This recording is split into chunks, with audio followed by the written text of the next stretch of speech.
नमस्कारम। आज हम एक ऐसी यात्रा पर निकल रहे हैं जो भीतर की ओर जाती है। अक्सर लोग मुझसे पूछते हैं, ध्यान क्या है? यह कोई क्रिया नहीं है, यह एक गुण है। जैसे सुगंध फूल का गुण है, वैसे ही ध्यान आपकी चेतना का गुण है। जब आपकी ऊर्जा और चेतना एक खास स्तर तक पहुंच जाती है, तो आप स्वाभाविक रूप से ध्यानमय हो जाते हैं। यह कोई तकनीक नहीं है, यह आपके होने का एक तरीका है। लेकिन इस अवस्था तक पहुंचने के लिए इंसान ने कई तरह के रास्ते, कई तरह की विधियां बनाई हैं। ये विधियां उस नाव की तरह हैं जो आपको नदी के उस पार ले जाती है। एक बार आप पार पहुंच गए तो नाव की जरूरत नहीं रहती। ध्यान के कई प्रकार होते हैं जो उद्देश्य, परंपरा और साधना के तरीके के अनुसार भिन्न होते हैं। हर व्यक्ति की प्रकृति अलग होती है, इसलिए हर किसी के लिए एक ही रास्ता काम नहीं करता। कोई भक्ति में डूबकर पार होता है तो कोई ज्ञान के मार्ग पर चलकर, कोई अपनी ऊर्जा को साधकर उस ऊंचाई तक पहुंचता है तो कोई बस साक्षी बनकर सब कुछ देखता रहता है। यह समझना बहुत जरूरी है कि ये सभी विधियां केवल उपकरण हैं, साधन हैं, मंजिल नहीं। मंजिल तो वह अवस्था है जहां करने वाला और क्रिया एक हो जाते हैं, जहां झांता और ज्ञान में कोई भेद नहीं रहता। आज हम जानेंगे ध्यान के 9 प्रमुख प्रकार। यह केवल जानकारी नहीं है, यह एक संभावना है। यह समझने का एक प्रयास है कि आपके स्वभाव और आपकी जरूरत के अनुसार कौन सा मार्ग आपके लिए सबसे उपयुक्त हो सकता है। यह एक नक्शे की तरह है जो आपको अलग अलग रास्तों से परिचित कराएगा।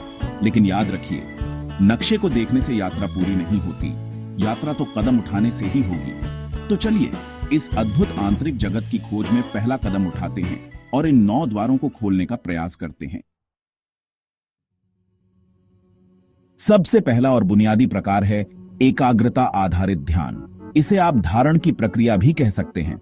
आपका मन एक बंदर की तरह है जो एक डाल से दूसरी डाल पर कूदता रहता है। उसे एक जगह टिकाना लगभग असंभव लगता है। यह ध्यान इसी चंचल मन को साधने का एक तरीका है।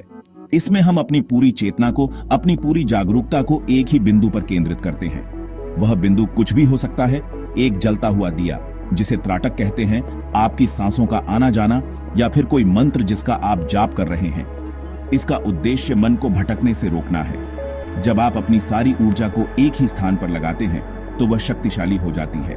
जैसे सूर्य की किरणें जब एक लेंस से होकर गुजरती हैं तो वे आग पैदा कर सकती हैं। ठीक उसी तरह जब आपका बिखरा हुआ मन एक बिंदु पर केंद्रित होता है तो उसमें अद्भुत क्षमताएं जागृत हो जाती हैं।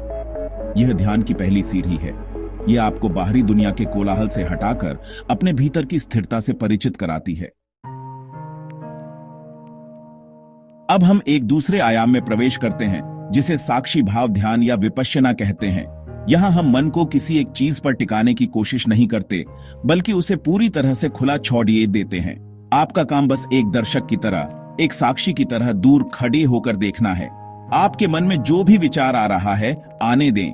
शरीर में कोई सनसनी हो रही है, होने दें। कोई भावना उठ रही है, उठने दें। आपको कुछ भी रोकना नहीं है, कुछ भी बदलना नहीं है, किसी भी चीज से जुड़ना नहीं है।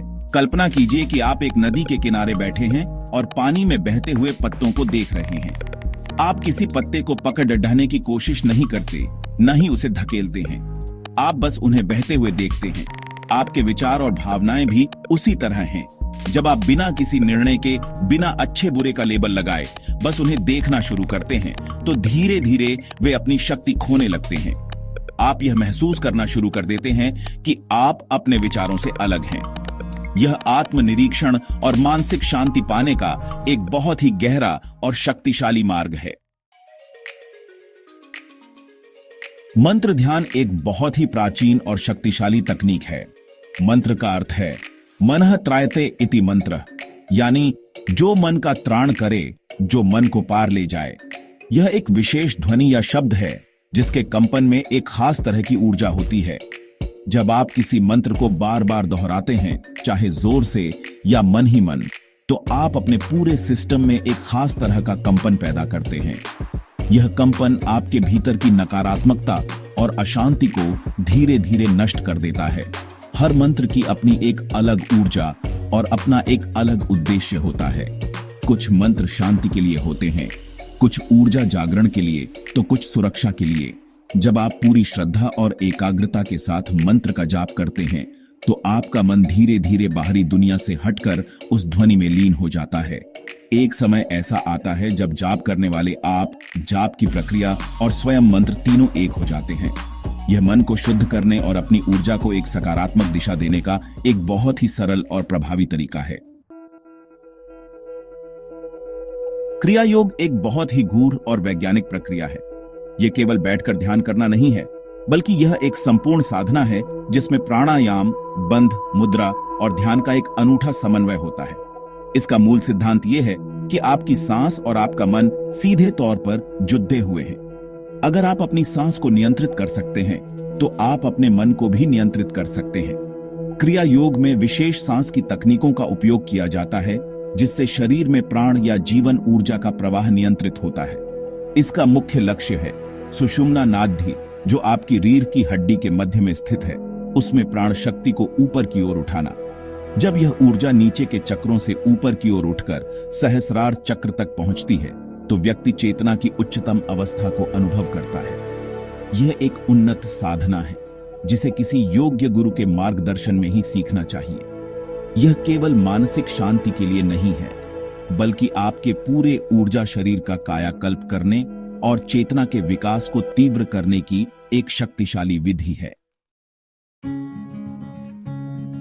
आपके भौतिक शरीर के समानांतर एक ऊर्जा शरीर भी है। इस ऊर्जा शरीर में 7 मुख्य केंद्र हैं, जिन्हें चक्र कहा जाता है। ये चक्र आपकी रीढ़ की हड्डी के साथ साथ स्थित हैं, मूलाधार से लेकर सहस्रार तक। हर चक्र आपके जीवन के एक खास पहलू से जुड़ा है, जैसे सुरक्षा, रचनात्मकता, शक्ति, प्रेम, अभिव्यक्ति, अंतर्ज्ञान और आध्यात्मिक जुड़ाव। जब इन चक्रों में ऊर्जा का प्रवाह संतुलित होता है, तो आपका जीवन भी संतुलित और स्वस्थ रहता है। चक्र ध्यान में हम अपनी जागरूकता को एक एक करके इन ऊर्जा केंद्रों पर लाते हैं। हम उनके स्थान, उनके रंग, उनके बीज मंत्र या उनके गुणों पर ध्यान केंद्रित करते हैं। ऐसा करने से उन चक्रों में जो भी रुकावटें होती हैं, वे धीरे धीरे खुलने लगती हैं और ऊर्जा का प्रवाह सहज हो जाता है। यह अपने भीतर के ऊर्जा तंत्र को समझने और उसे संतुलित करने का एक बहुत ही प्रभावी तरीका है। जब आपके सभी चक्र जागृत और संतुलित होते हैं, तो आप अपने जीवन को उसकी पूरी क्षमता के साथ जी पाते हैं। अब हम ध्यान के उस आयाम की बात कर रहे हैं जो वास्तव में ध्यान का सार है, निर्विचार अवस्था। इसे कभी कभी ट्रांसेंडेंटल मेडिटेशन या सहज योग भी कहते हैं। अभी तक हमने जितनी भी विधियों की बात की, वे सब मन का उपयोग कर रही थीं, चाहे एकाग्रता के लिए, चाहे साक्षी होने के लिए। लेकिन इस ध्यान का लक्ष्य मन के पार जाना है, विचारों की भीड़भाड़ से निकलकर उस शांति और मौन के स्थान पर पहुंचना जो हमेशा से आपके भीतर मौजूद है। कल्पना कीजिए कि आकाश में बादल हैं। विचार उन बादलों की तरह हैं जो आते जाते रहते हैं, लेकिन आप बादल नहीं हैं, आप वह आकाश हैं जिसमें ये बादल आते जाते हैं। निर्विचार ध्यान वह प्रक्रिया है जिसमें आप धीरे धीरे बादलों से अपनी पहचान हटाकर आकाश के साथ एक हो जाते हैं। यह कुछ करने की अवस्था नहीं है, यह बस होने की अवस्था है।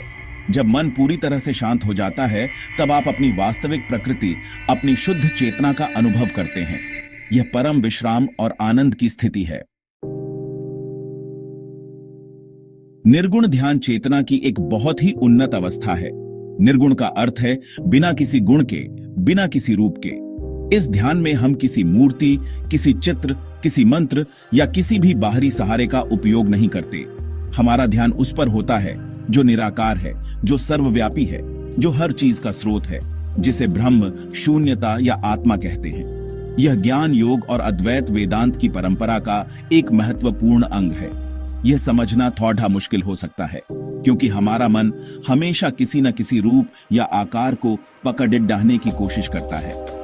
बिना किसी सहारे के टिकना उसे कठिन लगता है। इस ध्यान में साधक मैं कौन हूं, इस प्रश्न की गहराई में उतरता है। वह अपने शरीर, मन, भावनाओं और विचारों से अपनी पहचान हटाता जाता है, जब तक कि वह उस शुद्ध मैं तक नहीं पहुंच जाता जो इन सबसे परे है।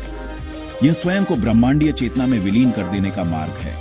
यह बुद्धि और तर्क से परे सीधे अनुभव का मार्ग है। निर्गुण ध्यान के विपरीत सगुण ध्यान में हम ईश्वर के एक साकार रूप पर अपनी चेतना को केंद्रित करते हैं। सगुण का अर्थ है गुणों के साथ। इसमें हम किसी देवी या देवता के रूप, उनके गुण, उनकी लीलाओं और उनकी कहानियों का ध्यान करते हैं। यह भक्ति योग का मार्ग है। बहुत से लोगों के लिए निराकार पर ध्यान केंद्रित करना बहुत शुष्क और कठिन हो सकता है। एक साकार रूप से जुड़ना, प्रेम और भक्ति का भाव पैदा करना उनके लिए ज्यादा स्वाभाविक और आसान होता है। आप अपने इष्ट देव, चाहे वे शिव हों, कृष्ण हों, मां दुर्गा हों या कोई और, उनके स्वरूप का अपने मन में चित्र बनाते हैं। आप उनके गुणों को याद करते हैं, उनकी करुणा, उनके प्रेम, उनकी शक्ति को महसूस करते हैं। धीरे धीरे आपका मन उस रूप में इतना रम जाता है कि आपको हर जगह वही दिखाई देने लगता है। यह प्रेम और समर्पण का मार्ग है। इसमें भक्त और भगवान के बीच का फासला मिट जाता है। यह हृदय को खोलने और दिव्यता के साथ एक व्यक्तिगत संबंध स्थापित करने का एक बहुत ही सुंदर और आनंदमय तरीका है। अंत में हम बात करते हैं सक्रिय ध्यान की।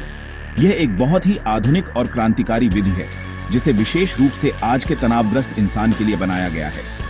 बहुत से लोग जब सीधे शांत बैठकर ध्यान करने की कोशिश करते हैं तो वे पाते हैं कि उनका शरीर और मन बहुत बेचैन है। उनके भीतर इतनी दबी हुई ऊर्जा और तनाव है कि वे शांत नहीं हो पाते। सक्रिय ध्यान इस दबी हुई ऊर्जा को बाहर निकालने का एक तरीका है ताकि आप गहरे ध्यान में उतर सकें। ओशो की डायनामिक मेडिटेशन इसका एक प्रसिद्ध उदाहरण है। इसमें पहले कुछ चरण शारीरिक रूप से बहुत तीव्र होते हैं, जैसे गहरी तीव्र सांसें लेना, चिल्लाना, कूदना, नाचना। इस प्रक्रिया के माध्यम से आप अपने भीतर के सारे तनाव, क्रोध और दमित भावनाओं को बाहर निकाल देते हैं। जब यह सब निकल जाता है तो आपका शरीर और मन एक गहरी शांति और स्थिरता की अवस्था में आ जाता है। इसके बाद के चरणों में आप उस शांति में बस स्थिर हो जाते हैं या साक्षी भाव में चले जाते हैं। यह उन लोगों के लिए बहुत प्रभावी है जिन्हें शांत बैठना मुश्किल लगता है। तो यह थे ध्यान के 9 अलग अलग मार्ग, 9 अलग अलग द्वार जो एक ही मंजिल की ओर ले जाते हैं, स्वयं की खोज। यह समझना महत्वपूर्ण है कि कोई भी एक विधि सबसे अच्छी या दूसरों से बेहतर नहीं है। सबसे अच्छी विधि वह है जो आपके स्वभाव के अनुकूल हो, जो आपसे बात करे, जो आपको अपने भीतर ले जाने में मदद करे। हो सकता है कि आप एकाग्रता से शुरुआत करें और धीरे धीरे साक्षी भाव की ओर बढ़ें, या हो सकता है कि भक्ति का मार्ग आपके हृदय को छू जाए और आप सगुण ध्यान में आनंद पाएं। प्रयोग करने से न डरें, अपनी यात्रा को एक खेल की तरह देखें। याद रखिए, ये सभी विधियां केवल उपकरण हैं। असली चीज है जागरूकता। आप जो भी करें उसे पूरी जागरूकता के साथ करें।